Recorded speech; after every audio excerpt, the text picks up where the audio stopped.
ladies, and welcome to The Beauty Shaman. So today, backed by popular demand, we have the wonderful Ben Fuchs, creator of Truth Treatment skincare line and expert a la mode, a la ice cream, and what's that stuff you put on top that we love to eat? Cream and cherries. Whipped cream and cherries. Anyway, so thank you so much, Ben, for joining me again on The Beauty Shaman. Thank you for having me. Thank you for wanting me. It's an honor. Oh, I love it. I love having you here. So I'm going to give Ben a proper intro here and all the things that he's involved with, if you don't know, ladies, but he is a pharmacist, a nutritionist, a skincare chemist, a speaker, and has a radio show called The Bright Side, which I think everybody needs to check out, right? Yes, ma'am. It's the good news about how to be healthy mentally, emotionally, physically, and spiritually. I love it. I love that. I mean, this is where we're so in alignment, you and I. It's all about the whole person. Everything. I think the beauty industry, and we have talked about this in some of our other shows, but the beauty industry just focuses on the outward and not the whole person. I mean, so does the medical community. Like everybody's kind of got their little, corner box that they stand on. And what we're trying to do is say, no, you're a whole person. And you have to. If all you have, do you ever hear this saying, Suzanne? If all you have is a hammer, everything looks like a nail. Yeah.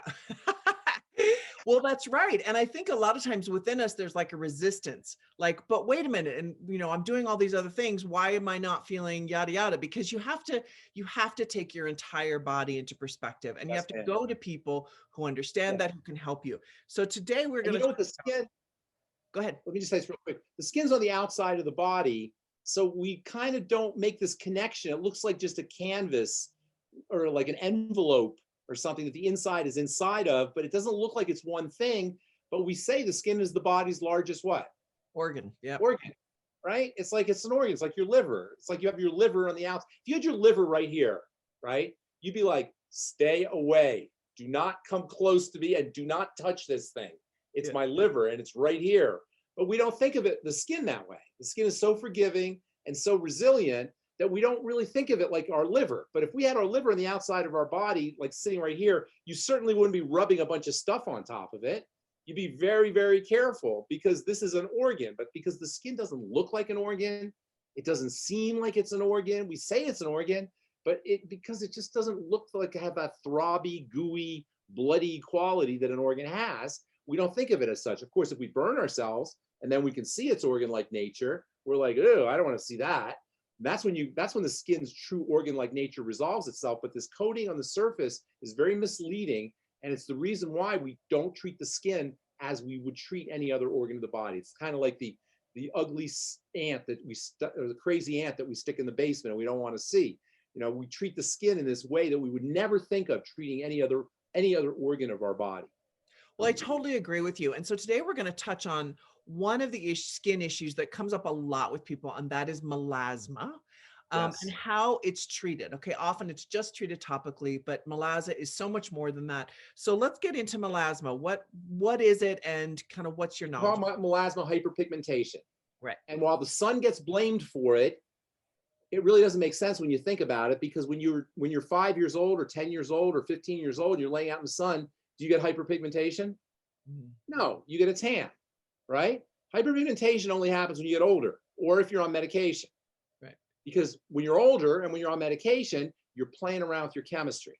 Hyperpigmentation, like all skin issues, is a biochemistry issue, and it's a health issue. Right. It's a sign that something is not firing on all cylinders, that something is up with the biochemistry of your body. Now, as it turns out, the skin is a hormonal system. It's very dependent on hormones, specifically reproductive hormones and stress hormones, which we generally call steroid hormones. And hyperpigmentation is a steroid hormone issue in many ways. There's other things involved for sure, but it's a steroid hormone issue in many ways. In fact, I would say it's mostly a steroid hormone issue involving cortisol and estrogen primarily. And this is why when people are on the birth control pill, they'll hyperpigment. When women are pregnant, they'll get the mask of pregnancy, they'll hyperpigment. When women are on hormone replacement therapy, they'll hyperpigment. When women are menopausal or perimenopausal, they'll hyperpigment. What do all these things have in common? You're messing around with your estrogen system. Interesting. right? So the first thing to do if you're hyperpigmenting is start working with your estrogen. How do you work with estrogen? Well, there's lots of ways. One of the best ways to work with estrogen, and one of the most underappreciated ways to work with estrogen, is with essential fatty acids. How much do I love essential fatty acids, Suzanne? You love them, and so do I. So Right? go ahead. I'm in love with them too. Right? Do we not talk about essential fatty acids All the almost every time. single It's time? so important. Almost every time we're talking about essential fatty acids. We love essential fatty acids because we know the skin. Yeah. So essential fatty acids are not just important for the skin specifically, but they're important for the estrogen system. In fact, EFAs have an estrogen-like effect. They can act like estrogen, which makes them extremely important for women who are going through hormone replacement therapy, for women who are going through menopause, women who are perimenopausal, women who are having reproductive issues, or women who are hyperpigmenting. And that's omega-6 and omega-3, both of them. Yes. Not just omega-6s. I know a lot of people just take omega-6 or omega-3s because they think they get enough omega-6s. Not true. Right. And omega-6s, I should be a little more specific because there's lots of omega-6s, but there's only one essential omega-6. That's the one that you'll find in grains mostly, especially wheat and corn and barley and soy and sunflower, pretty much everywhere. Omega-6 is alpha linoleic acid technically. And then also omega-3s, alpha linolenic acid, which is largely found in seeds, flax and chia and hemp, most specifically. And then you could also use fish oil, which does not contain an essential omega-3, but it contains two important omega-3s called DHA and EPA. So if you're dealing with any estrogen issues, whether it's melasma or reproductive health issues or fibroids or cysts, EFAs must have. If you have liver problems, you have a gallbladder taken out, yes. Can you mention quantity? Because I think a lot of people are like, yeah, I wish I could tell you the quantity. There's no way to know. Yeah. I go by fat cravings. Mm. Once you have enough EFAs, you're not going to crave fat. Here's an experiment for you. You can do this. Either you or people listening at home do this. If you love French fries, what you're looking for is the fat. If you love potato chips, you're looking for the fat. You know how people say, I love pizza, or I love cheese, or I love dairy. You're looking for the fat. So here's what you do. Take some essential fatty acids, take an extreme amount of essential fatty acids, maybe 3 tablespoons, 4 tablespoonfuls, 5 tablespoons, ridiculous amount, and then put your favorite fatty food in front of you and watch what happens. The thought, just thinking about French fries, is going to make you want to throw up. Yeah. Once you've met your body's need for fat, you're not going to want any more fat. So go by your fat cravings. That's the best way. If you have skin issues, dry skin, we talked about that earlier. If you have dry skin issues, go by your skin. If you have menstrual issues, go by your cramping. If you have fat craving issues, that's always the best way. Go by your fat cravings. So that's the only way to know, because there's no real dose. And there's no real way to know how much omega-6 to omega-3 you need either. And that's just tough, because theoretically, we should be able to get our omegas from food. But we all know about the problems there. And by the way, eating a lot of bad fat will increase your need for good fat. And by bad fat, I mean processed fat. They call them trans fats. Fats that are in French fries and potato chips, cooked fats. So EFAs for any estrogen issues, including melasma. Vitamin E and vitamin A also will help you. Both vitamin E and vitamin A will also help you with estrogen issues. And then progesterone cream or progesterone topically. They give you progesterone pills if you go to the doctor, but I like progesterone topical. Yeah, I do too. That's what I use. Yeah, I use that every day. Topical. I have a great progesterone topical if you want to try it. Yeah. If you should contact me later, I'll give you some to try. Oh. I'm a big believer. Progesterone has a real calming effect on the body. Progesterone is amazing stuff. Progesterone deficiency is very common, and progesterone balances out the anxiety-inducing effects of estrogens. Estrogen is kind of a hype you up hormone. Progesterone is a calm you down hormone. Melasma is a sign of the defensive response. Pigmentation is one of the ways the body protects itself. Pigmentation is a protective response. So it's part of the body's protective chemistry. It's part of the body's protective chemistry mechanisms and protective biochemistry. So when you're hyperpigmenting, it's a sign that your body's in protective mode. Progesterone has a relaxing effect. Estrogen has a defensive effect. It's a defensive substance. It's associated with anxiety and stress and the sympathetic nervous system, the body's stress nervous system. Progesterone has a calming effect. Hyperpigmentation is also a sign of a defensive response. Progesterone has a calming effect. So progesterone used topically, as well as, I'm talking about, when I say topically, I mean right on the melasma, or as a skin problem. Progesterone is great for your skin. In addition to being transdermal, so it's good for your, you get into the bloodstream through your skin, it's good just for your skin, Right. progesterone topically. So progesterone, and also interestingly, I bet you didn't know this, melatonin. You know the What's stuff you that? take for sleep? Oh, yeah, yeah. Right? You never think of that, right? But it's right Yeah. in the name. Melatonin. It stabilizes melanin. So melatonin has a skin lightening effect. Oh my God, I didn't know that. I know, I just Totally want to say writing it, it down. but it's right in the So name. should we take melatonin every day? Yes, yes. Now, melatonin is a little tricky to take because it is a hormone. So, you want to be careful how you take it, but I recommend that you take it, but use topically. Melatonin is great for your skin. In fact, we have a new product coming out that has it's in our Vitamask, and also we have a new serum that has melatonin in it. Melatonin is a great topical product because it calms things down. Suzanne, don't you do your best work when you're calm? Totally. That's why I don't Right? take much caffeine, because I'm just, Right? I go Guess straight what? Your yeah. skin does its best work when it's calm. Right. So that's why progesterone works. That's why melatonin works, not just for lightening the skin, but for overall, as an overall anti-aging and overall skin tonic. Melatonin as well as progesterone. And then topically for melasma, a couple of strategies. One is exfoliation. Right. Melanin is born in the melanocytes. Let me see, there's a melanocyte here. I don't see any melanocytes, but melanocytes are here. They're born in the melanocyte. The pigment is made, I should say, in the melanocyte. Cyte means cell. Melanocyte is a cell that makes melanin. But then the melanin is injected into the keratinocyte. It's like, do you ever see how planes fuel in midair? Yeah. Like one plane will be flying, and then the gasoline plane will come above it, and it will drop a hose into the other plane, and it will fill it up in midair. They call it midair fueling. That's kind of what happens with melanin. Melanin is made in the melanocyte, but it's injected into the keratinocyte, and then the keratinocyte rises up to the top. So hyperpigmentation can be exfoliated away. The faster cells are moving up, the faster they can flop off. And so melanin is the pigment that's causing hyperpigmentation is located in the cells that are flopping off. So you can use exfoliation techniques to get rid of melanin. Now, I should also tell you there's another type of pigment that is not melanin, and this is very difficult to get rid of. Have you heard of lipofusion? No, I haven't. Lipofusion is aging pigment. It's not the same as melanin, but it looks like melanin to the uninitiated, if you don't know the difference. But it looks a little different. Lipofusion, aging pigment, is cell debris. It's cell dirt.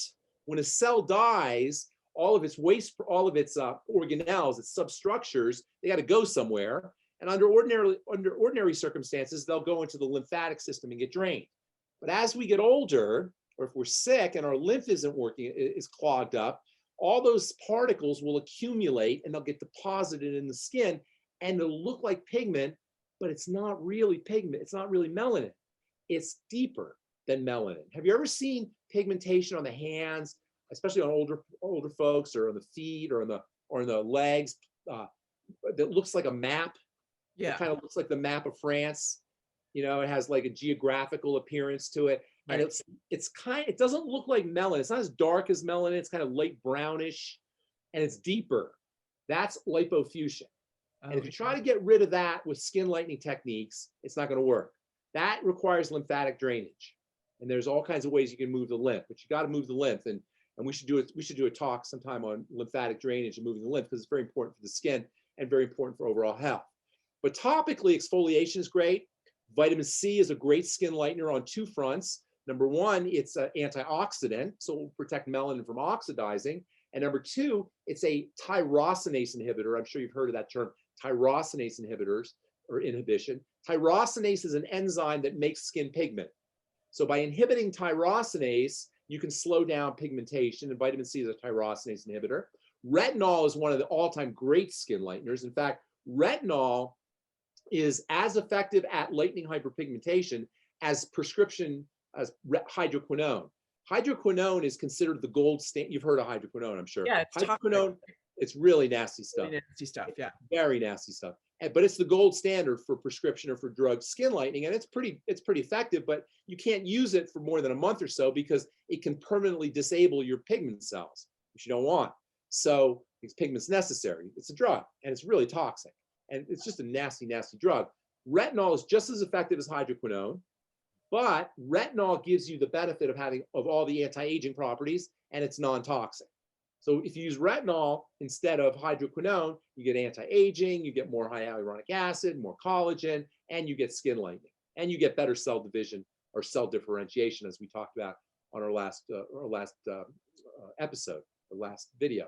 So retinol, just as good as hydroquinone. Vitamin C, exfoliation techniques, work with your estrogen. And then as far as cortisol goes, which is stress hormone, cortisol will definitely cause you to hyperpigment, especially if you're dealing with what's called post-inflammatory hyperpigmentation. Cortisol will also cause skin oiliness. So if you've ever seen a patient, I'm sure you've seen patients who have oily skin and they tend to hyperpigment. They're very susceptible to hyperpigmentation, very susceptible to a post-inflammatory hyperpigmentation after a procedure, after a peel, or after they have a breakout, or after they have a wound. Stabilizing cortisol becomes very important, and that means calming the body down. There's lots of ways to do that. We talked about the nutrients. The same nutrients that help stabilize estrogen will also help stabilize cortisol. One of the biggest reasons why cortisol spikes is because of low blood sugar, hypoglycemia. And one of the reasons why we have low blood sugar is because we have high blood sugar. I call it the high blood sugar, low blood sugar roller coaster. When you have high blood sugar, insulin comes out, pulls the sugar out of the blood, and then you have low blood sugar. So you go out and get a Snickers bar and an orange juice and whatever things you do to get your blood sugar back up. The insulin comes back out, blood sugar goes back down, and you go up and down and up and down and up and down. Well, when you're down, your body has no energy. It tends to secrete cortisol to give you energy. So keeping your blood sugar stable and getting off of that high blood sugar, low blood sugar roller coaster is very important for your hypercortisol patient. Slow, deep, rhythmic breathing is very helpful for keeping your cortisol down. Muscle relaxation is very helpful for keeping your cortisol down. Anything you can do to lower cortisol, basically relaxation techniques, can help you lower cortisol, can help with hyperpigmentation, prevent hyperpigmentation from happening. So estrogen number 1, stabilize estrogen. Cortisol number 2, keep your cortisol stress hormone down. Use nutrients, use relaxation techniques. And then number 3, use topical strategies. Exfoliation, retinol, and vitamin C are probably your most important. If you go to the doctor, you'll probably get hydroquinone, which works, but you got to be a little bit careful. There are a lot of minor skin lighteners which really don't have a lot of skin lightening. I haven't found them to be very effective. One is called kojic acid. I don't know if you've ever seen that. Yes, kojic acid doesn't work very well. Licorice can have a little bit, licorice extract, something called stearyl glycerretinate, which comes from licorice, has mild skin lightening effects, but it's not really dramatic. Niacin, topical niacin, has some skin lightening benefits, not really dramatic, but has a little bit of skin lightening benefits. But for the most part, it's retinol and vitamin C and alpha hydroxy acids. Those are your best topical skin lighteners. I love it. You've hit sort of the inner, what we can do inner. You've also hit the outer, and you've also hit the spiritual aspect, which is calm down, right? Like do calm down and balance. Yeah, and balancing out your blood sugar is such a huge part of that. I mean, I have all of it is, yeah, and that will add years to your life. Yeah, totally. Diabetes is the leading cause of death in the world. Is diabetes. And you don't even have to be a diabetic to suffer from messed up blood sugar. Diabetes is a diagnosis, but you can have messed up blood sugar that's shortening your life or leading you to other health challenges before you have diabetes. The top 3 leading causes of death are cancer, heart disease, cancer, and diabetes. Well, diabetes or blood sugar issues are associated with cancer and heart disease. So really, blood sugar problems are the number 1 reason why we die, which is so ironic to me, because how do you control your blood sugar? You just stop eating sugar and relax. Those are the 2 reasons why our blood sugar becomes messed up: how we're eating and how we're living. Yes. Relax, lighten up. One of the best things you could do, I know we're running out of time here, but I'm going to say this because it's really important to me: meditate. Yes. Yes. Practice meditation. Yes. Find a meditation book or tape, or just, it's the best thing. It is so amazing. And it will allow you to have excitement and passion in life without being too attached. Yes. It will allow you to feel really engaged in life without being freaked out by things. That's the beautiful thing about meditation is it allows you to be engaged and be passionate about what you're doing without being too attached to it. Yes. I'm a huge believer. You know that. I I love know that. meditation. It is very, I find meditation and exercise Yes. is both Yes. very Great good. combination. And you Ab- know what? Nowadays, athletes, Russell Wilson plays for the Seahawks, football players, basketball players. Phil Jackson was a coach for the Bulls, famous coach for the Bulls. Athletes recognize meditation helps them in their athletic performance. It's huge. It's huge. Yes. And, you know, I mean, I just want to throw this in for just a personal note, which I think maybe this will help some women. I sit every single day and meditate for probably 10 to 20 minutes, depending on how focused I am. In any case, and I also exercise every day, and that's either running or walking for me. And both help me process negative information, right? Because there's different types of processors, right? One is sitting, you know, there's a breathing, all that stuff. The other one is actual movement. And I That's think awesome. both are super important to What process. would you, how would, can you imagine if you didn't meditate or you didn't exercise? What would happen? What would happen to all that negative energy? Oh yeah, it's just Right? not good. Yeah, or you know, it just gets so blocked, right? You just get so blocked up. And for me, I don't know what's going on with me. Like I get really like lost a little bit. Not It everybody's can't like that. help. I'm like that. It can't help but show up on your skin and show up in your body. Totally. It has to. Absolutely. So all these things are fabulous for treating melasma, as well as our earlier conversation, which was around dry skin, which I really encourage everybody to watch. I'll put it in the corner. So thank you so much for sharing all this. I feel like people have Thank you. lots of great information now to go and tackle their melasma and skin issues. So thank you so much, Ben, for showing Thank up you. and talking to us. Nice to talk to you. All right, ladies, you've got loads of information. You've got loads of ways to treat your melasma. So please write down below if you have any comments or questions. We'd love to hear from you. We do respond. Thank you so much and good luck with your melasma and dry skin.